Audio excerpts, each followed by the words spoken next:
Hey guys. The past few days I've been having some pretty real days during this healing journey. And I've been reverting back to my old ways. I've been self-sabotaging. I've been binge eating and stress eating because those are always my comfort ways and comfort actions. And even though I know that I'm self-sabotaging, and even though I know that I need to let that go because it no longer serves me, and it's no longer going to help me move forward if I continue to hold on to it, I still do it. I still did it. And it wasn't just one day. It was a couple days. And in the process, it felt great. It made me feel good in the moment. And afterwards, well, you can tell, I feel like shit. So sometimes we don't make changes until we feel forced to make them, until we're sick of our own bullshit. And it's for us to decide. Nobody else can do it for us. You know, we put ourselves through so much pain sometimes. And we all have our own definition of pain and way of bringing that pain on.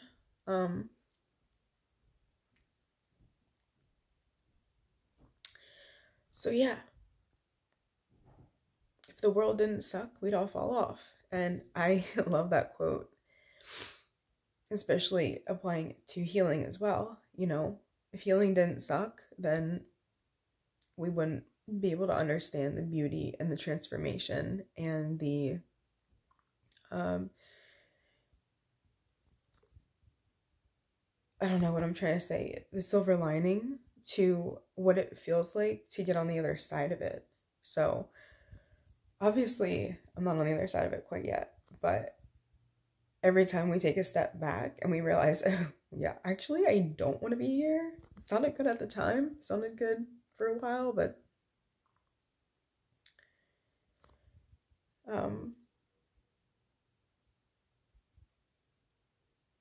yeah, sometimes it just takes those days to remind us that actually, I think I want to move forward. Actually, I think I'm tired of where I'm at.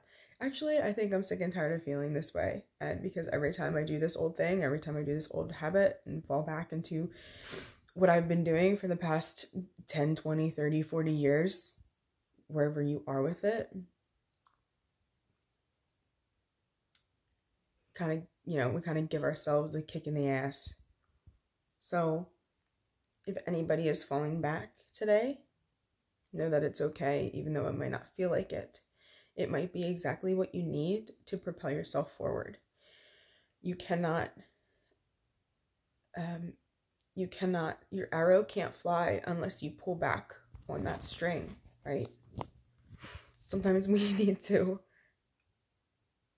deliberately or undeliberately pull back that string, pull back that arrow. We thought the arrow was going forward. But we actually sometimes need to realize that, you know what, it's okay to pull that arrow back. Just keep aiming for what you're going towards. Because once that arrow gets let go, once we release the freaking resistance, it's going to go. If we just stop it, just stop our own bullcrap, it'll go, okay? So I'm trying to convince myself of this too. And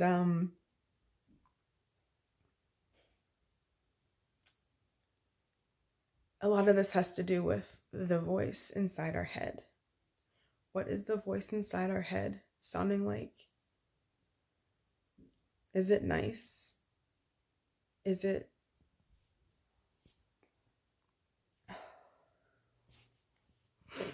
What language is it speaking? And I don't mean German, French, English, Spanish. I mean, what vibrational language? Is it coming from a place, is it speaking from a place of compassion, love, forgiveness, understanding, gentleness, and nurturing? Or is it coming from a place of negativity, worry, fear, meanness? I've had a lot of meanness going on, and anger, and beating myself up a lot. That's been a big pattern for me in the past. And is it coming from you telling yourself, or that voice coming up and saying, you shouldn't be here, you should be further along, you know better, why are you still doing this? Is it coming from a place of disappointment? Notice what language the voice in your mind is speaking to you in. The best way, because I've noticed that the past few days, the voice inside my head is telling me that I'm not worthy, I'm not good enough, all of these things. Well, that's not going to help me move forward. I know this, but being aware of what's going through your head. Be aware of the thoughts that you're allowing into your mind, because sometimes we don't even realize the basis of our thoughts, and our thoughts are so important.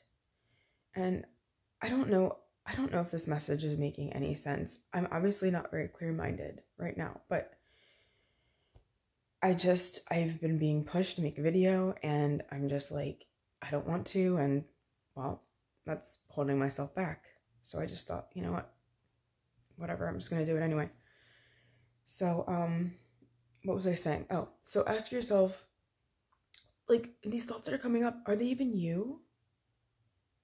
If you think they are they really? Where did they come from? How were you conditioned? Were you conditioned and were you taught to have to say nice things to yourself? Or, did you grow up with a feeling of feeling unworthy and feeling misunderstood and not feeling good enough? Because these belief systems carry with us in every single aspect of our freaking lives. They're more important than you think, and we don't even realize sometimes that that they're there.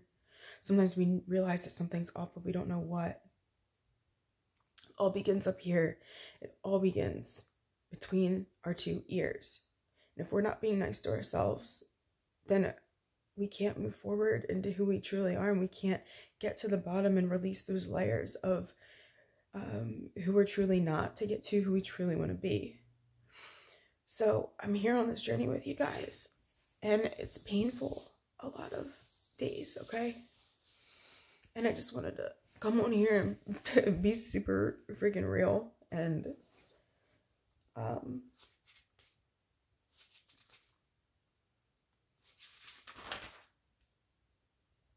observe and notice and be aware of your thoughts and what's going on in between your head. Try to give yourself some self-love if you can. Just chill out, relax, do what you need to do to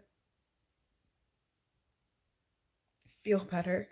And when I was trying to do that over the past couple of days, I'm like, oh, it feels better to just eat a whole pack of cookies, or oh, it feels better to get that sugar fix. That's a never-ending hole of, it's not enough could ever satisfy the craving that I was trying to satisfy, because you can't actually truly satisfy it with external things. It has to come inside. It has to come from love. You have to, the hole that we're all trying to fill is love, because even though it might be easy to, now some people don't have a problem loving themselves, right? But it's so easy to love other people sometimes and give them love, but when it comes to ourselves, why is it so freaking hard? It's who we are. It's not even like we shouldn't even have to try. It's who we are. It's who we all are on the deepest level. That's what we're getting to. And My friend Lissa Scott, her business is called Maximum Potency. If anybody wants to look it up, Facebook, she's awesome. She's a life coach. She's been such an inspiration to me. She's very wise, and she reminds me of the wisdom that I have within myself. But yet those days like today where I'm just not seeing it, she's there to remind me. One of the quotes that I heard from her the other day was that, if for so long you've been planting tomato plants, and all of a sudden now you're like, you know what, the tomato plants really aren't benefiting me. They're just not resonating with me anymore. I'm gonna plant some sunflowers, because that's what I want my future to look like. That's what I want to move forward into. You got to realize that you have all of these tomato plants that are still there. You have to let them rot and die. While that process is going on, you're still in the beginning stages of planting those sunflower seeds, and they're not going to grow overnight. They're not going to be 3 feet, 4 feet, 5 feet tall overnight. And I think that's what's like really like freaking killing me right now, is that realizing that there's a transition to all of this, realizing that it's okay one day to be completely up like I am, and the next day I'm completely down. And that's just part of the process, whether we want to realize it and be okay with it or not. So, let those old tomato plants die. Stop feeding them. Stop feeding what you don't want anymore, what no longer serves you. When we stop feeding those tomato plants, give the love and give the sunshine and give the energy to the new sunflowers that you're trying to grow. What's your sunflower? What's your version of that? Is it more self-confidence? Is it more security? Is it better feeling thoughts? Is it better actions, better habits? What's the pattern that you're trying to build? Feelings of worthiness, right? Feelings like you're enough. Feelings of love. The only way to practice love is to, literally practice love. So do something nice for yourself today. I'm going to try not to beat up on myself today. And I got a new job yesterday, and I'm going to go in and put some hours in. I love it because it's flexible. It's good money. It's easy. I can just put in my headphones and go to town, get into my zone. Find your flow, guys. Find your flow and let it all go. So how you create a new pattern is keep watering those sunflowers, all right? Your thoughts are so important. Observe them. It's hard to observe, especially if you're emotional like me and you feel so deeply and you're so sensitive.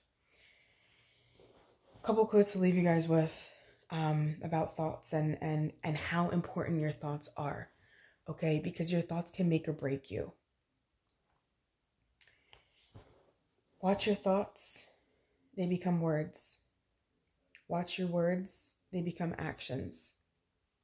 Watch your actions, they become habits. Watch your habits, they become character. Watch your character, it becomes your destiny. That was by Lao Tzu. And Gandhi also said Gandhi also said a similar quote. He said, "Your beliefs become your thoughts become your words become your actions become your habits become your values become your destiny." All right, so I'm gonna leave it there. The point is that your thoughts are really super important. Make them positive. If a negative thought comes up, be like, oh wait, that's actually not what I meant. That's actually not helping me. What is the opposite of this? How can I switch this around? let's be aware of shifting the voice in our head today to be nicer and more gentle and more focused on love. Okay? We're in this together. Love you guys. I hope you got something out of this. If you did, let me know if you like the real, the raw, and the honest. Yeah, if something resonated, let me know, guys. I'd be curious to know, okay? Right. Love you guys. Namaste.